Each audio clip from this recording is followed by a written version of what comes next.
ഇപ്പോൾ ട്രെൻഡിങ് ആയിട്ടുള്ള ഇഫ പൊള ഉണ്ടാക്കാം. അതിനുവേണ്ടി എല്ലില്ലാത്ത ചിക്കൻ ചെറിയ കഷ്ണങ്ങളാക്കി മുറിച്ച് അതിലേക്ക് മുളക് പൊടി, മഞ്ഞൾപ്പൊടി, കുരുമുളക് പൊടി, ഗരം മസാല, ഉപ്പ്, ഒറിഗാനോ, അല്പം സുർക്കയും ചേർത്ത് നന്നായി മിക്സ് ചെയ്ത് ഫ്രൈ ചെയ്തെടുക്കാം.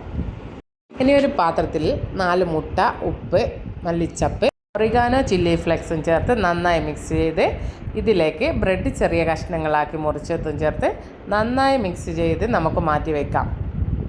വേണ്ടി ഒരു സോസ് ഉണ്ടാക്കണം. അതിനുവേണ്ടി മിക്സിയുടെ ജാറിലേക്ക് ഫ്രഷ് ക്രീം, ചീസ്, 3-4 അല്ലി വെളുത്തുള്ളി, സുർക്ക, ഉപ്പും ഓയിലും ചേർത്ത് നന്നായി മിക്സിയിൽ അരച്ചെടുക്കാം. പോളയുടെ പാത്രത്തിലേക്ക് ബട്ടർ തടവി ബ്രെഡിൻ്റെ മിക്സ് ഇട്ട് കൊടുക്കാം. അതിൻ്റെ മുകളിലായി ചിക്കൻ്റെ പീസിട്ട് സോസ് ഒഴിച്ച് വീണ്ടും ബ്രെഡിൻ്റെ മിക്സ് ഒഴിച്ച് ചിക്കൻ്റെ പീസും ഇട്ട് ലെയർ ചെയ്തെടുക്കാം. 20 മിനിറ്റ് ആവിയിൽ വേവിച്ചതിന് ശേഷം ഇതിൻ്റെ മുകളിലായി വീണ്ടും സോസ് ഒഴിച്ച് നമുക്ക് സെർവ് ചെയ്യാം.